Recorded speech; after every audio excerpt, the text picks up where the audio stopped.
Des expatriés d'origine africaine chassés par la police chinoise jusqu'en périphérie de la ville de Canton.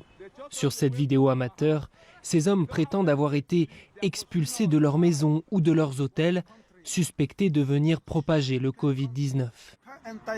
Tu ne peux pas entrer dans ta chambre, tu ne peux pas entrer dans ta maison, tu ne peux plus rentrer nulle part en Chine. Les actes de discrimination, voire de racisme, se multiplient à Canton, où vivent et travaillent plusieurs centaines de milliers d'expatriés africains. Selon les autorités chinoises, ces incidents interviennent après que 5 Nigérians testés positifs au Covid-19 n'ont pas respecté les règles de confinement pour se rendre dans plusieurs lieux publics. Les sentiments anti-africains ne sont pas nouveaux en Chine, mais cet incident légitime certains comportements. Des restaurants refusent désormais de servir les étrangers, comme précisé sur cette affichette. Regardez, toutes ces places sont vides, mais ils ne laissent même pas les gens étrangers s'asseoir et commander ici. Cette affaire a mis le feu aux poudres entre l'Afrique et la Chine.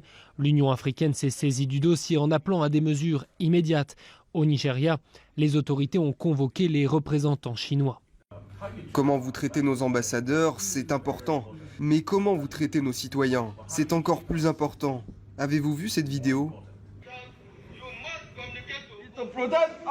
Ces gens sont des Nigérians, ce ne sont pas des criminels. Pourquoi vous les harcelez ?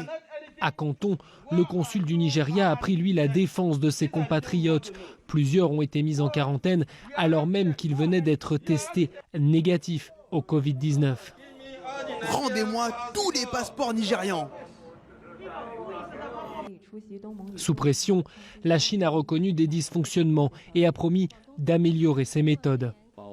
Le gouvernement chinois attache une grande importance à la sécurité et à la santé des étrangers en Chine. Tous les étrangers en Chine sont traités sur un pied d'égalité et la Chine s'oppose à toute approche différenciée visant des groupes de personnes spécifiques. À Pékin, on souhaite désormais éviter que cette affaire prenne trop d'ampleur. Ces incidents ne doivent pas venir ralentir ou remettre en cause la stratégie de la Chine qui compte bien rester le premier partenaire économique de l'Afrique.